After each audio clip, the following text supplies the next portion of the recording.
Hello साथीहरू सबैलाई नमस्कार। आज त 2083 को सबैलाई शुभकामना, ह्याप्पी न्यू इयर। आज हाम्रो होटलको साथीहरूलाई पनि यसो न्यू इयरको बारेमा सेलिब्रेसन गरौँ न त।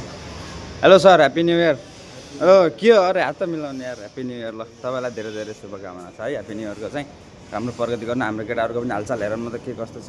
ओ दाइ ह्याप्पी न्यू इयर, के छ हालखबर? होइन बबाल, न्यू इयरमा पनि काम त हिजोकै छ त, के हो यसो नयाँ गर्नु पऱ्यो भने के भाइ। Happy new year. के हो तिमी पनि हेर त, हाप्पी प्याज छिल्दैछौ है। कि नयाँ गर्नु पऱ्यो, भएन क्या यो नयाँ सालको। आज बुफर लगाएर ड्रेगन पुरो नाच्दिने भाइ। Happy new year. हमारा न्यू ईयर आज हाँ नेपाल का। हैप्पी न्यू ईयर काका। अरे अपना काका सब लोग अच्छा ही इधर होटल पे देखो कंसा। Happy new year. के यार नयाँ काम गर न, त्यही प्याज के त्यही ऊ काटिएर राखेको छौ यार। केही नयाँ गर भाइ। Happy new year. आज नेपाल का न्यू ईयर यार।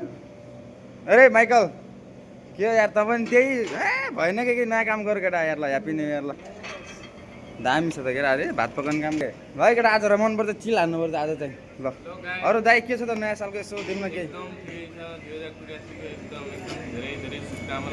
ल ल हामी दाइ पनि आउनु भयो। ह्याप्पी न्यू इयर दाइ। 2083 को शुभकामना तपाईँलाई। बिहान बिहानै काम त त्यही पुरानै होला क्या, 83 भन्नु के गर्ने र। ल अब चाहिँ हाम्रो होइन 2083 को यसो सबलाई गरियो। अब बेलुका चाहिँ रमाइलो गर्नुपर्छ, हाम्रो केटाहरू पनि ल रमाइलो गरौँ ल भने।